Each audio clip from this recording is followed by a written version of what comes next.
Millions watched as Jasmine Crockett stood calm, unshaken, and confronted Chief Justice John Roberts in a congressional hearing that stunned the nation. He looked her dead in the eye and called someone unqualified. Hours later, he claimed it wasn't about her, but Jasmine didn't let it slide. She exposed the truth, leaving the most powerful judge in America cornered, silent, and unable to defend the weight of his own words. Now the country is asking, if she was so unqualified, why was she the only one brave enough to speak the truth? Stay with us. This is a story worth every second of your time. Room 2175 of the Rayburn House office building had never felt heavier. The marble walls stood silent, witnesses to what would become one of the most explosive hearings in congressional memory. The room packed with reporters, legal scholars, and spectators buzzed with quiet anticipation. At the center sat Chief Justice John Roberts, his posture regal, his expression unreadable. To his right, seated with calm intensity, was Representative Jasmine Crockett, her black blazer sharply pressed, a small gold cross gleaming at her neck, and a folder thick with documents in her hands. She waited for her turn, her eyes not on the cameras, not even on her notes, but fixed directly on the man whose decisions had shaped the nation's most powerful court. When her name was called, she rose slowly, as if stepping into combat. "Mr. Chief Justice," she began, voice steady but firm, "I believe the American people deserve to know if the Supreme Court still answers to the law or to the donors behind closed doors." There was a flicker of something behind Robert's eyes, a twitch maybe, or just the ghost of a smirk, but he said nothing. Jasmine continued, flipping open the folder. "You've accepted invitations to private retreats funded by groups who later filed amicus briefs in front of your court. You've failed to disclose gifts that by any civilian standard would raise red flags, and yet this body is told to trust that your honor is its own safeguard." The room grew stiller with every word. When lower courts are bound by codes of conduct, but the highest court is not, that's not balance. That's untouchable power. Her voice didn't rise, but it carried with a weight of every voice that had gone unheard in front of that court. She laid down one final statement like a gavel strike. "Isn't justice supposed to be blind, not selectively mute?" Roberts slowly adjusted his mic, pausing as if calculating the exact weight of what he would say next. His hands folded neatly before him, a gesture rehearsed in decades of courtroom decorum. When he finally spoke, it was not in outrage nor in haste. His tone was surgical, cold, and smooth. "Congresswoman," he said, locking eyes with her, "I don't believe individuals who have not earned the requisite legal and constitutional gravitas should attempt to lecture the Supreme Court on ethics." The words hung in the air like smoke after a gunshot. Then came the line that detonated the room. "Frankly, I don't think people who are unqualified should be preaching morality to the high court." The silence didn't just linger, it took over. It settled into the corners of the room like fog, thick and unmoving, pressing down on every breath, every blink, every thought. It was the kind of silence that didn't ask for attention. It demanded it. No one in room 2175 dared to speak. Not the aides, not the chairperson, not even the reporters, whose fingers hovered motionless above their keyboards, too stunned to type. The weight of Roberts's words still hung in the air like a slow-burning fuse.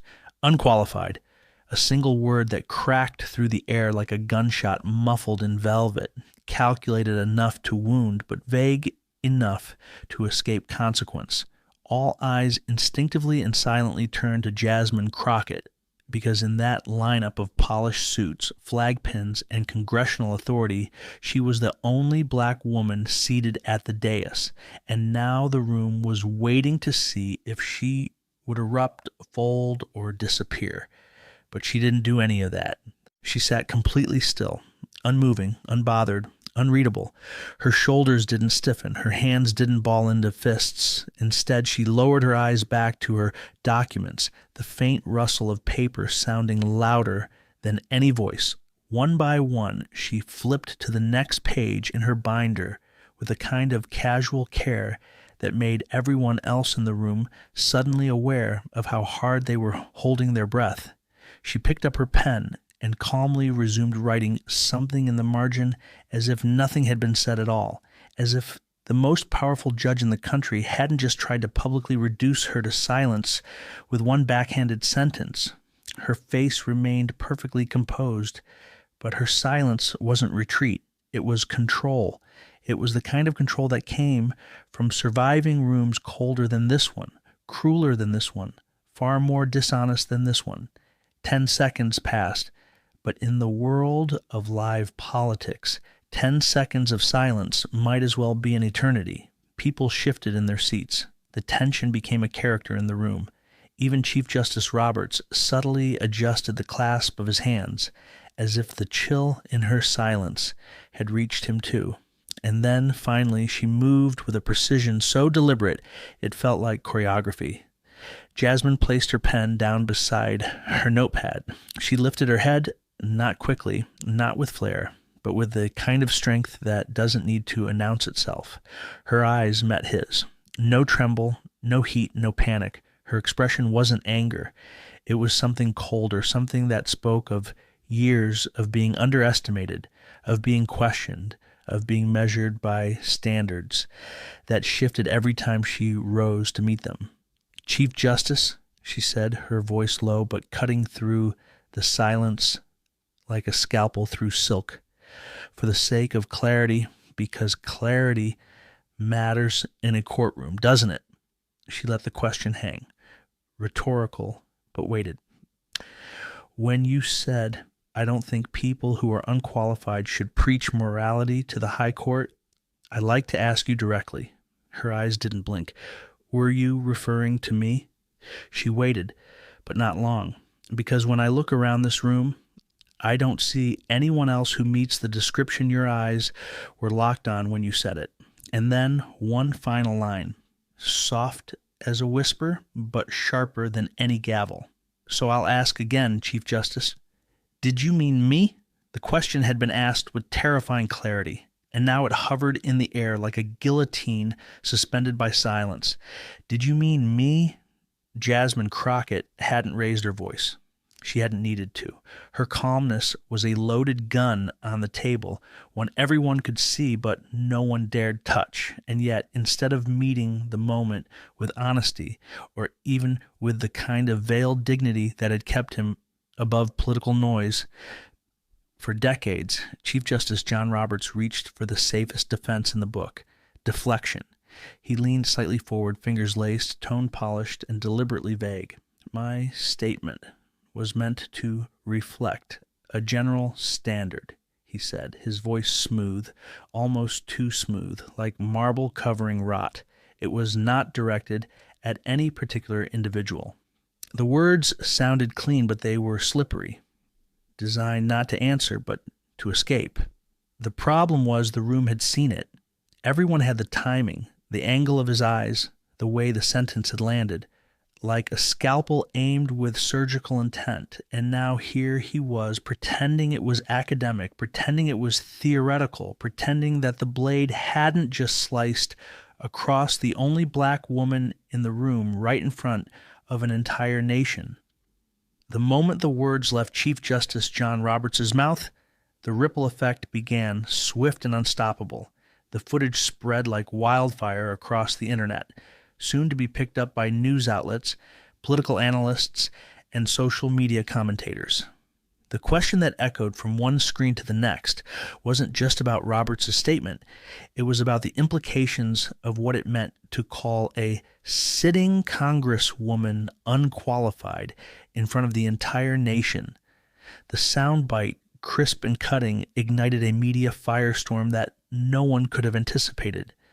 Within minutes, clips of the exchange flooded Twitter, TikTok, and Instagram, each video fragment growing in significance as it bounced from user to user, from platform to platform. It wasn't just a political story anymore. It was a spectacle. The hashtag number unqualified chief trended at the top alongside others like number Roberts versus Crockett and number justice or bias. Analysts scrambled to dissect the nuance of Roberts' words, trying to parse whether this was an isolated incident or part of a larger, more insidious pattern. Cable news channels ran the clip on repeat, pausing at the most damning moments. Jasmine Crockett's icy calm after Roberts' attack, her unapologetic stare as she demanded clarity. The tension in the room was palpable even through the screen. The media wasn't just reporting what happened. They were now taking sides. In the midst of the chaos, Roberts' allies moved quickly to try to contain the damage. A quiet call was made to his press secretary, then another to the court's public relations team. Behind the scenes, aides and spin doctors went into overdrive. A carefully crafted statement was drafted to walk back the unqualified remark. It wasn't meant to be personal, they insisted. It was a generalized statement reflecting a broader frustration, but no one was buying it. The damage had already been done. The video was already viral. Roberts' words, meant to be a sharp critique, had turned into a loaded weapon that the public refused to ignore. The more his team tried to explain away the remark, the more the narrative seemed to slip out of their hands. For Jasmine Crockett, the fallout was almost immediate, but not in the way anyone expected. Rather than retreat or be caught in the crossfire of political maneuvering, she stood firm. The public reacted with overwhelming support. People weren't just defending her, they were rallying behind her. This was more than just about an individual attack. This was about a woman in power being belittled by one of the highest-ranking figures in the country and showing him that she would not be intimidated. Political analysts, at least the ones brave enough to speak in the face of an enraged public, quickly began to unpack the deeper currents that had driven Roberts' words. What was it exactly that made him so willing to cast aside the decorum and restraint that defined his position? And why did it seem like his comment had an almost personal edge to it? Was there something more behind it? Or was it simply a case of an out-of-touch, entrenched power figure lashing out at a woman who dared to question his authority? Jasmine's passed long enough to know that in the world of high-stakes political maneuvering, everything has a price and a game was coming under closer scrutiny.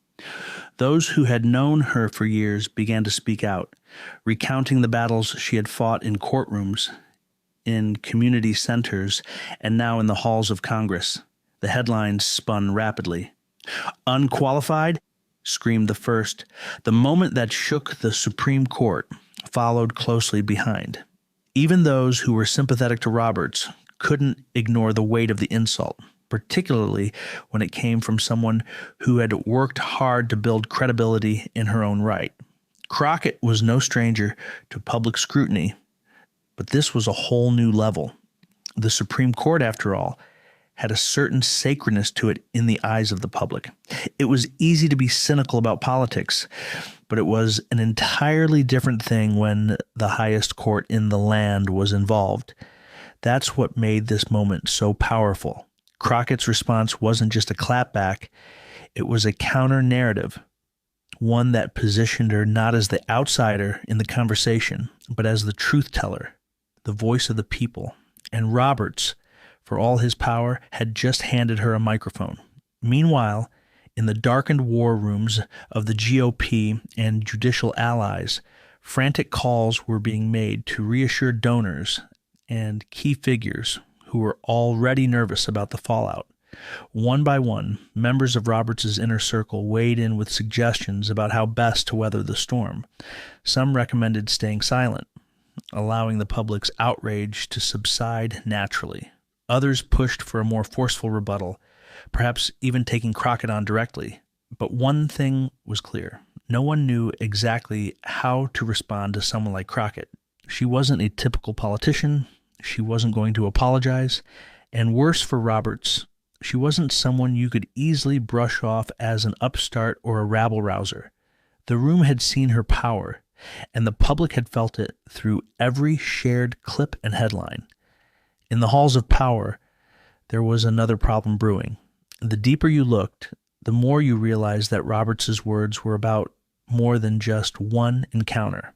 Political operatives began to wonder, was this an isolated incident, or was this part of a larger narrative that had been bubbling under the surface for years? Was Roberts in some way revealing something about his true character that couldn't be easily excused? The attack on Crockett felt personal, but it also seemed like part of a much larger picture. The real questions were beginning to emerge. Why had Roberts made that remark at all? What did it say about him? And most importantly, what would the public make of it in the end? Was this just a gaffe, or had the Chief Justice unwittingly given the public a window into the inner workings of the court, and perhaps even his own biases?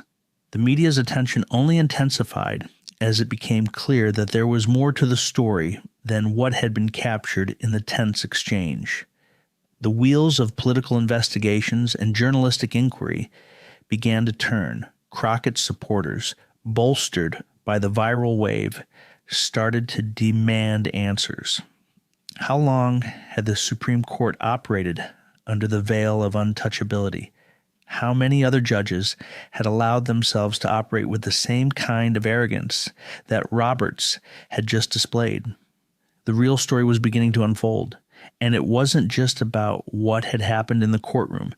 It was about what would happen next, and who would control the narrative. By the end of the day, Crockett's name was on every screen. The viral videos continued to make the rounds, dissected and discussed, debated and reshared, each clip adding fuel to a fire that was far from dying down. Behind every headline, there was a deeper investigation quietly beginning to unfold, one that had the power to not only reshape public opinion of John Roberts, but to call into question the very nature of power, privilege, and accountability in America's highest court. The questions had only begun, and the answers were far from clear. In a world where the 24-hour news cycle can make or break careers, a 14-second video clip managed to eclipse weeks of carefully orchestrated political strategy. The clip was simple. John Roberts, Chief Justice of the Supreme Court, flippantly calling Jasmine Crockett unqualified. Then Crockett's response, calm, unshaken, and loaded with an air of authority, was pure power in the face of an establishment titan.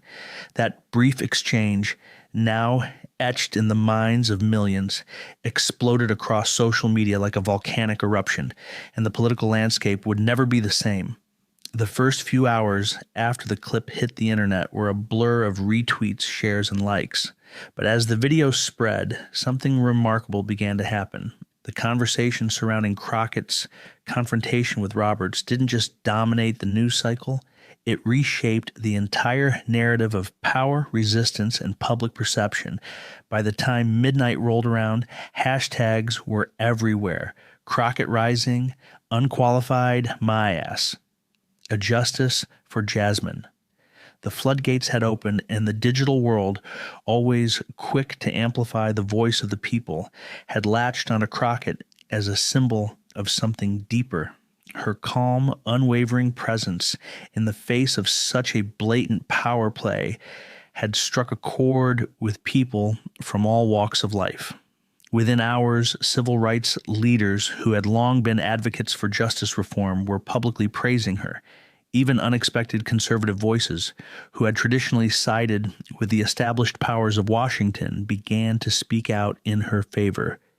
The comment sections of social media posts, normally a battlefield of polarized political views, saw unlikely alliances forming.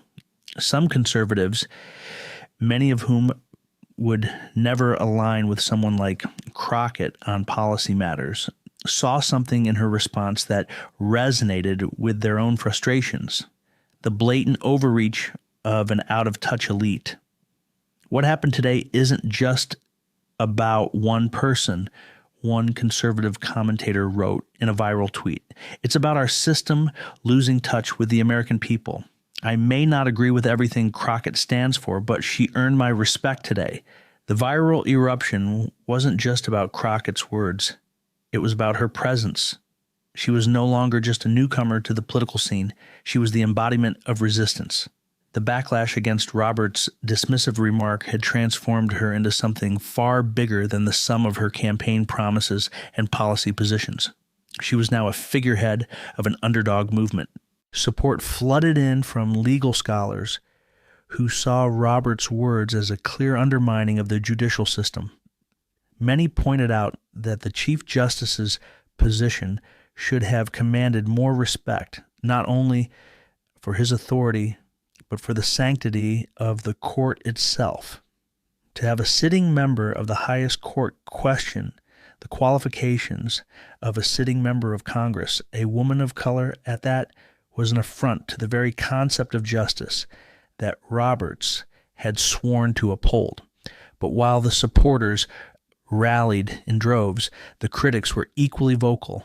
Those who felt threatened by the shifting tide of public opinion were quick to mobilize their defenses. In private meetings behind closed doors, Roberts's allies began strategizing on how best to salvage the image of a man who had long been viewed as a symbol of legal stability. But there was no escaping the reality. In the court of public opinion, Roberts was losing. The real twist in this narrative, however, was the slow realization that Roberts was now facing something he had never truly contended with before: public opinion without the gavel. In the sanctity of his courtroom, Chief Justice John Roberts had always commanded absolute authority. He was the final word, the highest arbiter. His rulings were the law, and his demeanor was unassailable. But outside the courtroom, in the court of public opinion, there were no robes to shield him, no jury to silence the critics, no legal framework to offer protection. And worse for Roberts, the very power he had wielded for so many years was being used against him now. His words, which were meant to belittle and diminish, had turned into a political weapon that threatened to dismantle the carefully constructed image he had spent decades building. The stakes had shifted dramatically. Crockett's response, so simple yet so powerful, had effectively dismantled Roberts' authority in a single moment. And now the conversation was no longer about his legal qualifications or the sanctity of the court. It was about his character, his judgment, his respect or lack thereof for those who didn't fit the mold of Washington elites.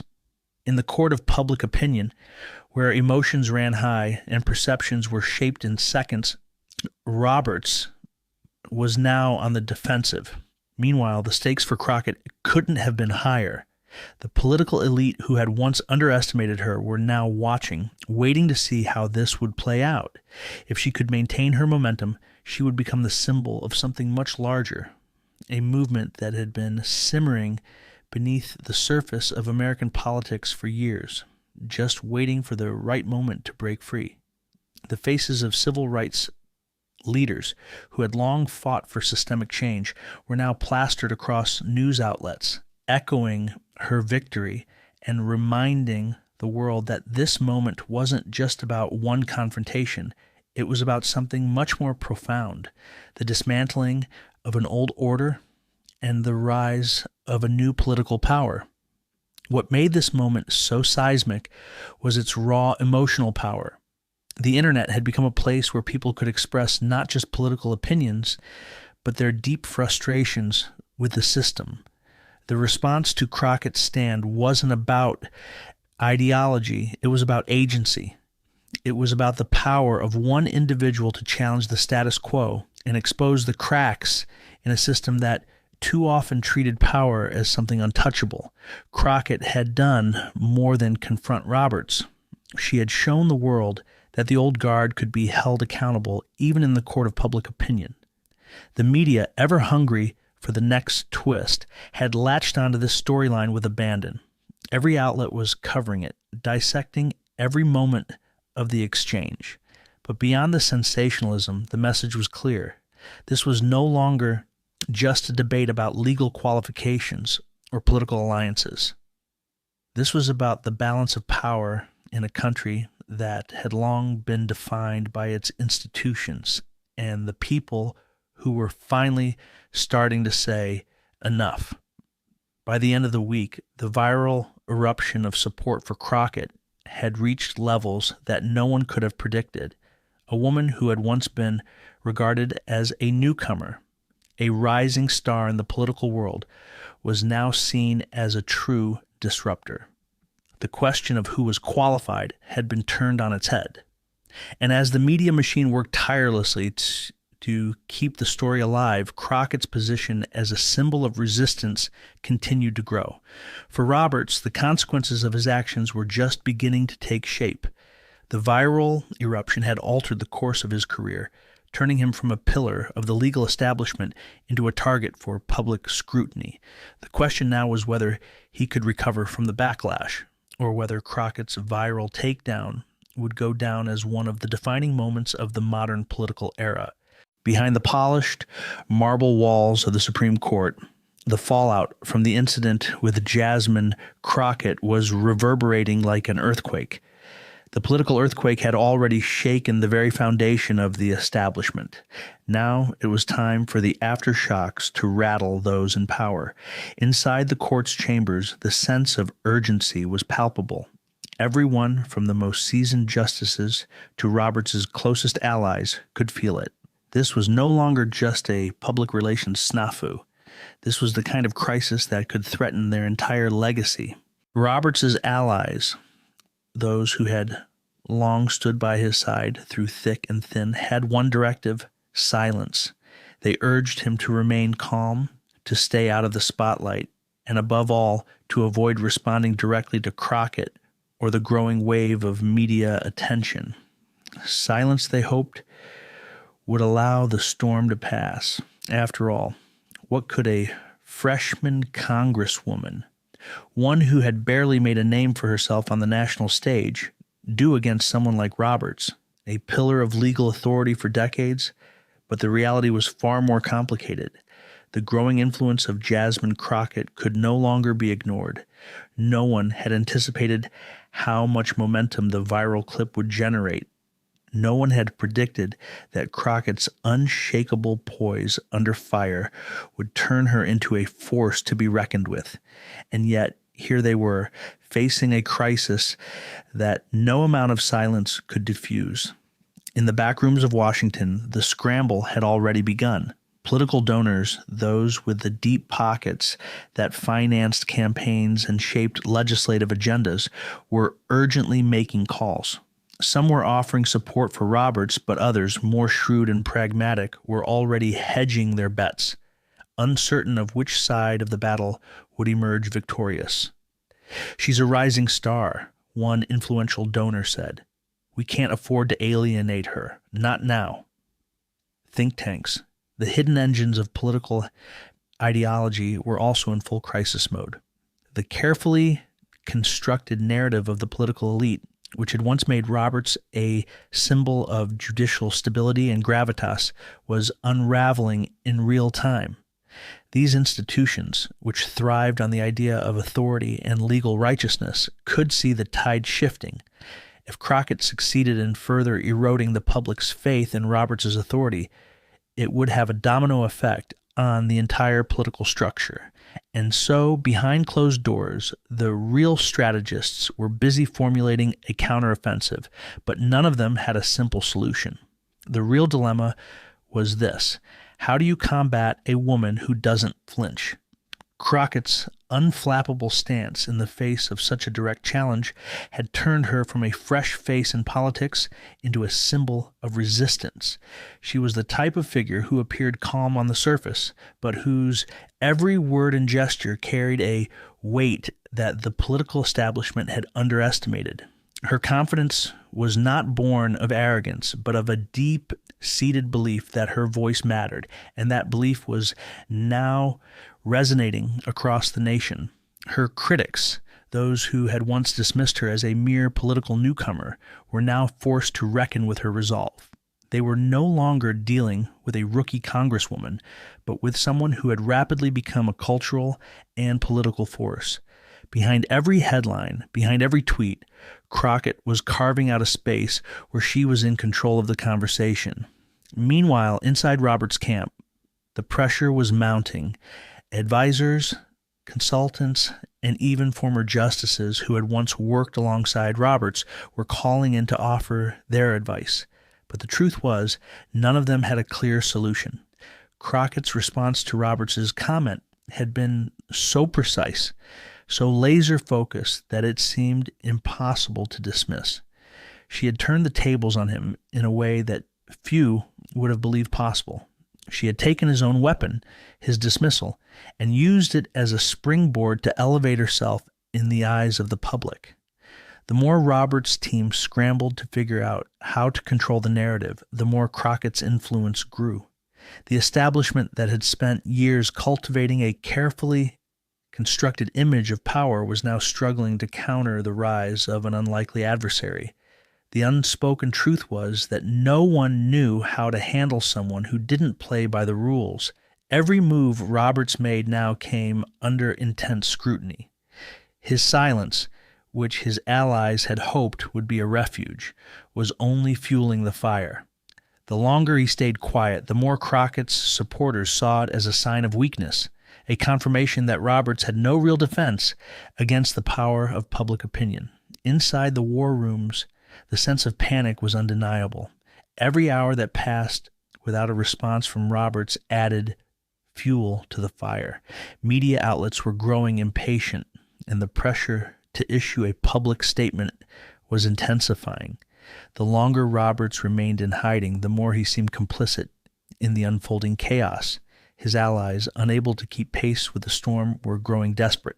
One former Supreme Court justice, now retired but still wielding significant influence behind the scenes, called in with a simple message: "You need to make a move. Soon." Crockett's rising faster than any of us anticipated. His voice was tinged with a rare vulnerability, a feeling shared by many who had once seen Roberts as invincible. But Roberts's response, when it came, was not what anyone expected. Instead of issuing a public apology or attempting to defuse the situation, he doubled down. His silence would not be broken easily, he said. After all, the court was above the fray of public opinion. The judicial branch should remain untouched by the whims of the masses. This, in his mind, was the high ground. But what he failed to understand was that in this new era of political discourse, silence was no longer a shield.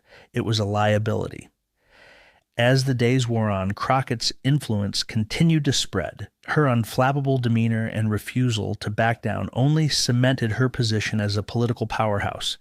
Each new endorsement from civil rights leaders, each new tweet from a public figure made it harder for Roberts to maintain the narrative of his infallibility. He was not just losing ground, he was losing control. Back in Washington's shadowy corridors, the anxiety was palpable. Every strategy session, every phone call was consumed with the question of how to neutralize the threat that Crockett posed. But no one had an answer. It wasn't just about policy differences anymore. It was about a woman who had shown the world that the old rules no longer applied. And as long as she continued to hold the public's attention, Roberts and his allies would remain on the defensive. The real question was, how long could they hold out before they were forced to face the one thing they had always feared, public opinion that couldn't be controlled by power, by influence, or by money? The answer, as they would soon discover, was much shorter than they had ever imagined. Jasmine Crockett's rise wasn't the result of a sudden surge of luck or chance. It was a carefully constructed ascent, built on years of grinding courtroom battles, each one shaping her into the formidable force that took down Chief Justice John Roberts with nothing but her words. But to understand how she could so effortlessly challenge one of the most powerful figures in the nation, you had to look back to the moments that hardened her resolve.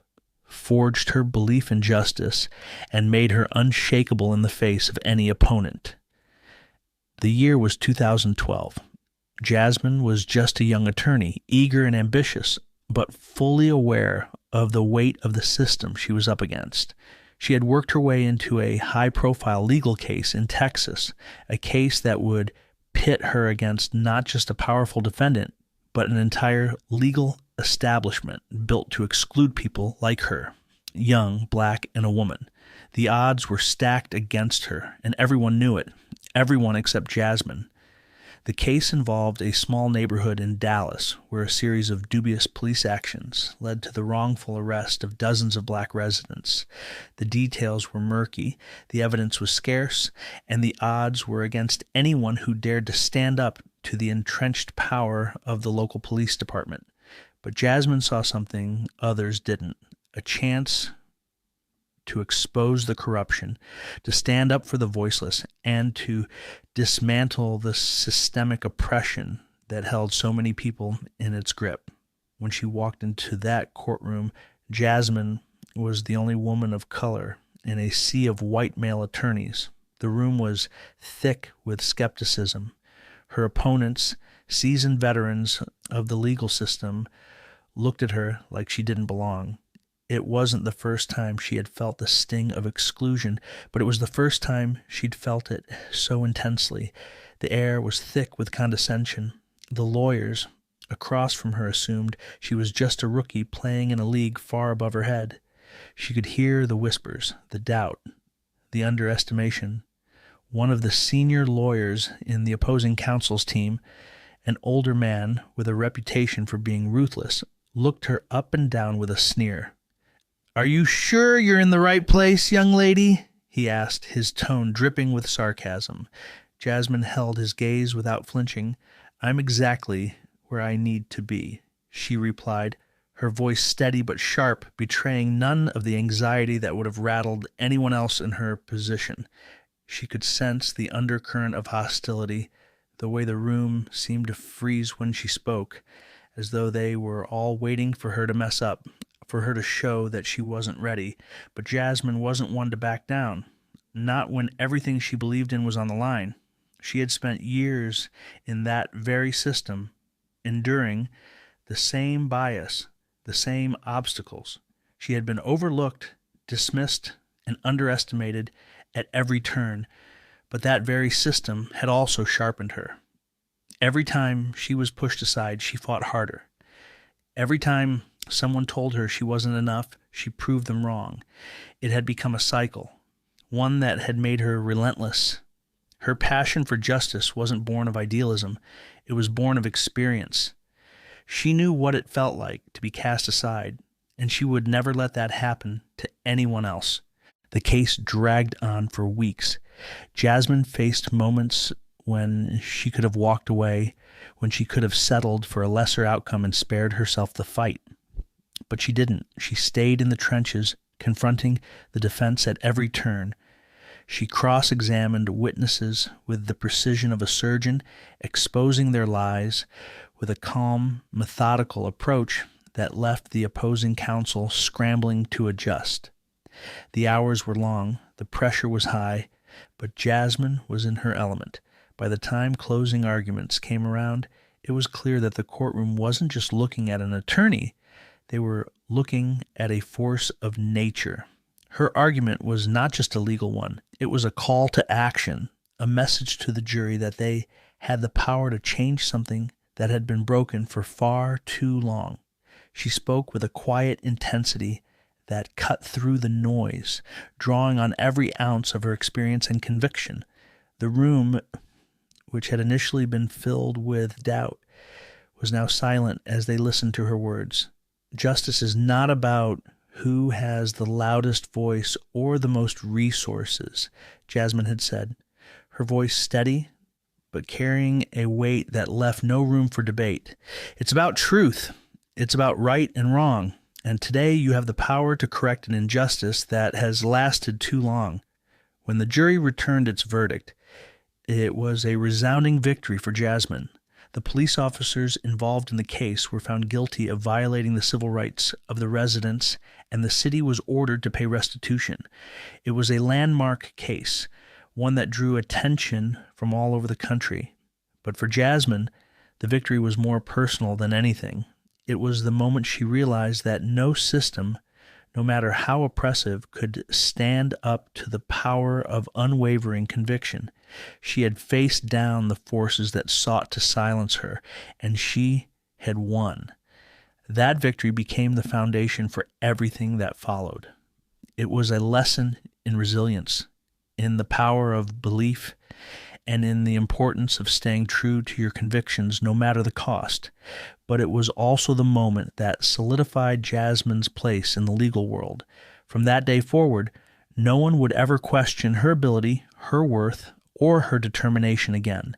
Her reputation grew with every case she took on. Each new challenge was an opportunity to push further, to tear down the barriers that had once held her back. She became a symbol of defiance, of resistance to the forces that sought to exclude and oppress. And as her influence expanded, so did the targets on her back. Her success in the courtroom made her a rising star in politics, but it also painted a target on her for those who had built their careers and maintaining the status quo. But none of that mattered to Jasmine. The systems that tried to exclude her had made her stronger, and they had made her ready for moments like the one she would face with Chief Justice John Roberts. She wasn't intimidated by power. She didn't back down in the face of intimidation. And when Roberts underestimated her in the Supreme Court, it was clear he had no idea what he was up against. What he didn't realize, what no one realized, was that Jasmine Crockett was not just another attorney, not just another politician. She was a woman who had spent years fighting against a system that tried to break her, and instead it had made her unbreakable. She had learned that power was not about the size of your platform, it was about the strength of your resolve. And in that moment, with a simple but devastating question, she proved that the system she had spent her entire career fighting against was no match for the strength of a woman who refused to be silenced. In many ways, her encounter with Roberts was not the beginning of her rise. It was the culmination of everything she had endured and overcome. The lessons learned in those grueling courtroom battles, the ones that had shaped her into the force she was today, had prepared her for this exact moment. And as she stood face to face with one of the most powerful figures in the nation, Jasmine knew one thing for sure. She was ready.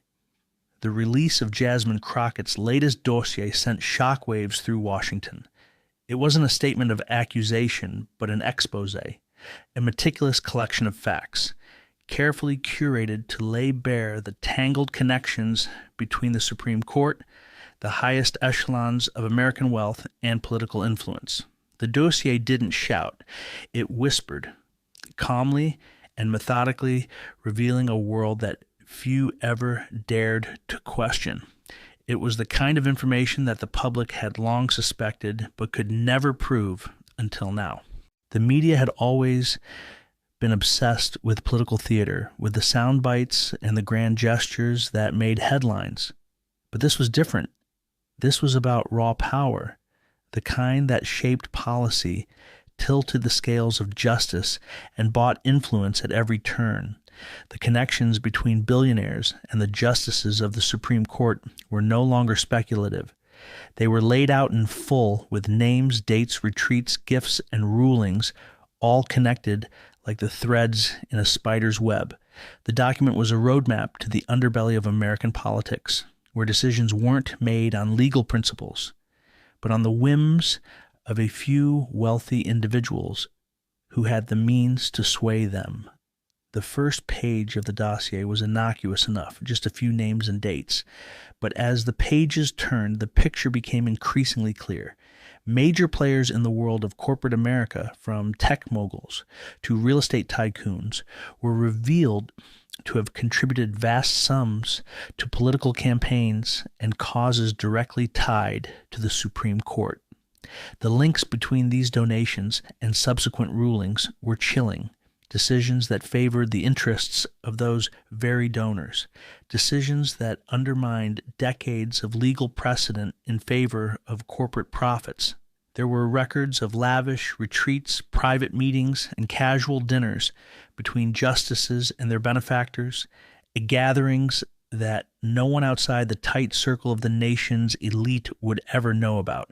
And in one particularly striking section of the dossier, there were records of gifts, expensive vacations, luxury goods, and in one case, a direct donation to a personal charity run by a sitting justice's family. The insinuations were obvious. These were not just the occasional gifts of friendly acquaintances. They were strategic, carefully timed offerings designed to build loyalty and secure favorable rulings in return. The evidence was damning, not because it screamed corruption, but because it revealed a pattern of behavior that couldn't be ignored. Roberts, once seen as the impartial arbiter of the law, was now at the center of a swirling storm. It wasn't just about his personal actions anymore.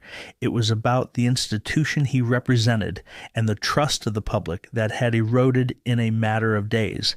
The release of the dossier came at a moment when the Supreme Court's legitimacy was already under intense scrutiny. The court had long been a pillar of American democracy, its rulings shaping the course of history. But over the years, cracks had begun to form in the facade of impartiality. Cases that had once been settled with a sense of legal integrity were now seen through the lens of political bias, with the court often appearing to side with wealthy donors and powerful interest groups. And now, with the details of the donor web made public, those cracks had widened into chasms. Roberts, who had once stood at the pinnacle of the judicial system, was now being dragged into the fray. His supporters, who had defended him as a champion of legal fairness, were silent. His critics, who had always questioned his neutrality, now had the ammunition they needed to paint him as just another pawn in a game played by the rich and powerful. Behind closed doors, the reaction was one of shock and panic.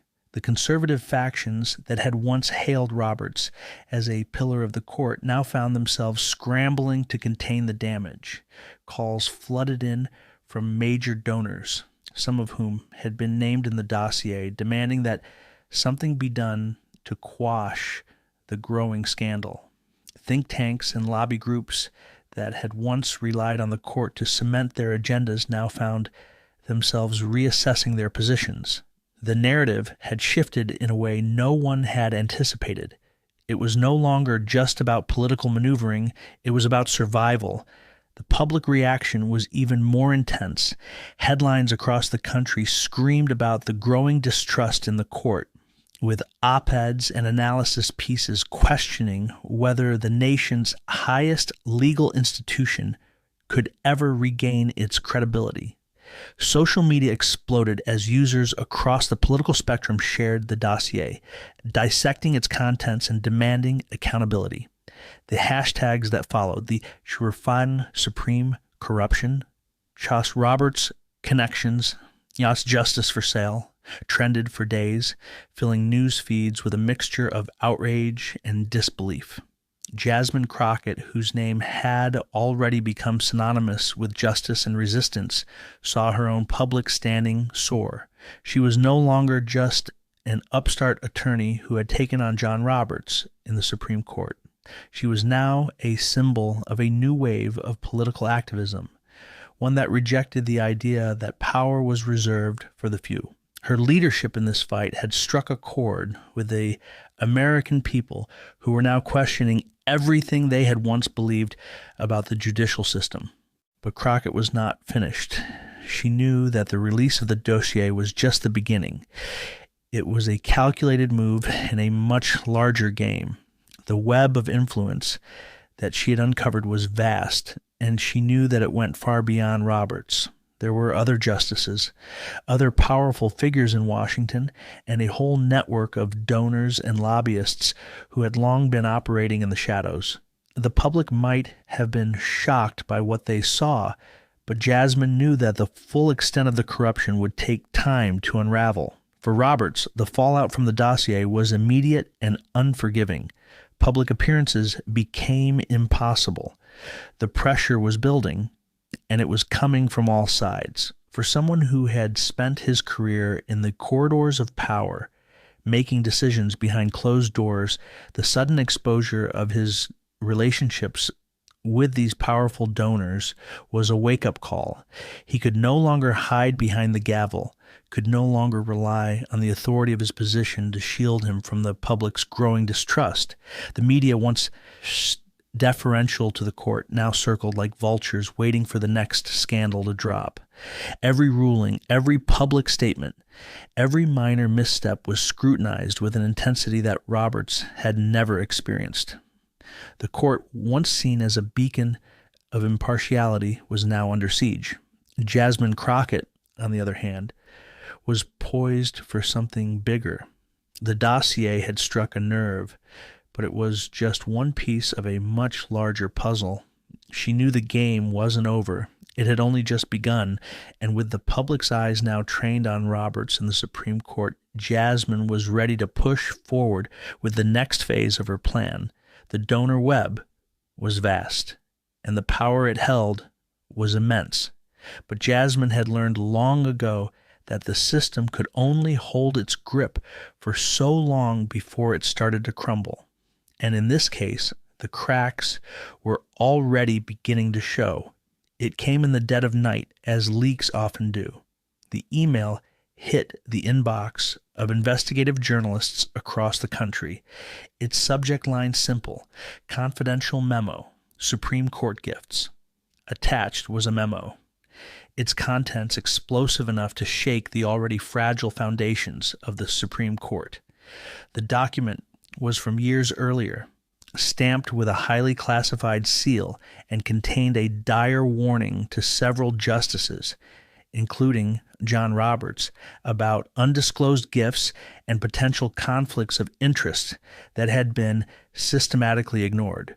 The memo revealed that at least 3 sitting justices had been warned in no uncertain terms about the dangers of accepting gifts, donations, and lavish trips from powerful figures with clear interests in the outcomes of their rulings. It didn't name names, but it made the implication clear. These justices had been playing a dangerous game, one that was now catching up to them. The language was chillingly methodical, yet carried an undeniable sense of urgency. The warning had gone unheeded, and now the memo claimed the consequences were on the verge of erupting. At the heart of this was John Roberts. The weight of his name was inescapable, and every word in the memo seemed to focus back on him. His personal involvement in some of the more controversial cases was under intense scrutiny, with the whispers that his connections to donors had influenced several landmark rulings. The very idea that the highest court in the land could be compromised in this way was enough to send shockwaves through both the public and political circles. Within hours, the story went viral. The memo leaked to the press had the effect of a bombshell. The media jumped on it, amplifying every detail. News outlets published analyses, while talk shows were suddenly filled with experts speculating on the validity of the memo and its potential consequences. Some questioned its authenticity, but many others embraced it as a smoking gun, proof that the justice system, for all its pretensions of neutrality, was riddled with corruption. Every social media platform buzzed with outrage. Hashtags like "Number Justice for Sale" and "Number Roberts Scandal" trended, with the internet diving deeper into the story, uncovering even more dirt on Roberts and his colleagues. The timing could not have been worse. Just days after the release of the dossier that detailed the donor web, this memo seemed to confirm everything that had been whispered about the court for years. The dots were being connected, and the resulting picture was one of judicial betrayal, political maneuvering, and backroom deals. But for Jasmine Crockett, this was more than just a political scandal. This was her moment. She'd been the one to expose the corruption at the heart of the court, but she knew the battle was far from over. The memo was a direct challenge to Roberts, and the cracks in his defense were now showing. Still, there was more to the story, something deeper, something buried beneath the layers of political intrigue and judicial ethics violations. Amidst the growing scandal, a forgotten case from Georgia was suddenly reopened, a civil rights case that had long been regarded as a footnote in the annals of legal history. The case involved a group of African-American families whose land had been seized by a corporation using questionable legal tactics. It was a classic example of corporate greed running roughshod over the rights of ordinary people. The case had been fought all the way to the Supreme Court, but the appeal was blocked by Roberts himself, citing technicalities and legal jargon to keep the families from receiving justice. It was a case that had haunted the civil rights community for years, a reminder of how the powerful could manipulate the legal system to their advantage. And now it seemed the case was coming back from the dead. A new source had come forward, claiming to have uncovered new evidence that could reopen the case. The connection to Roberts was unmistakable. The civil rights advocates who had once fought so hard for the families began to rally once more, their voices growing louder with every passing day. They had never forgotten the injustice of Roberts' decision to block the appeal, and now they had a new reason to fight. The truth about what really happened behind closed doors was finally beginning to come to light. Jasmine knew she couldn't ignore this. The connections were too strong, the implications too great. She gathered her team and flew to Georgia, determined to investigate the origins of the case and the role that Roberts had played in keeping it from the light of day. Landing in Georgia, Jasmine and her team were met by local activists who had kept the flame of the case alive all these years. The courthouse, a weathered relic of a bygone era, stood as a stark reminder of how much work still needed to be done in the fight for racial justice. Jasmine's arrival was met with mixed emotions, hope, but also fear. People were wary of getting too close to the fire that was about to ignite. But Jasmine had a reputation for getting things done, no matter the cost. The team spent hours combing through court records, interviewing witnesses, and tracking down old paperwork that had been stashed away in dusty files. What they uncovered was more than just a legal case. It was a story of systemic oppression, corporate greed, and political maneuvering that stretched all the way to the highest levels of government. As they dug deeper, Jasmine began to see a clear pattern. The families who had been wronged by the land seizure were not just victims of a corporation. They were victims of a system that allowed such abuses to happen in the first place. And at the heart of that system was Roberts, who had once been their last hope for justice. Roberts had personally blocked the appeal, citing technicalities and loopholes in the law, but what wasn't clear at the time was why. Now, as Jasmine reviewed the old court records, a troubling pattern began to emerge. Roberts' decision had come after a series of meetings with key donors who had financial interests in the land. These meetings had been documented in the leaked memo, though at the time, no one had connected the dots. The truth was clearer than ever. Roberts had been a central player in a long-running scheme to protect the interests of the wealthy elite, even if it meant turning a blind eye to the suffering of those who had been wronged. The people of Georgia, those who had fought for years to reclaim their land, had been discarded as collateral damage in a game of political chess. The reopening of the case in Georgia was no longer just about securing justice for the families. It was about exposing Roberts for what he truly was, a man who had used his position on the bench to protect the powerful and silence the powerless. Jasmine knew that the stakes had just been raised. The people of Georgia, like the rest of the country, were about to see the truth about what had really happened. As the team prepared to present their findings to the public, they were well aware of the risks. This was a fight that could change everything. But for Jasmine Crockett, this was no longer just about one man or one case.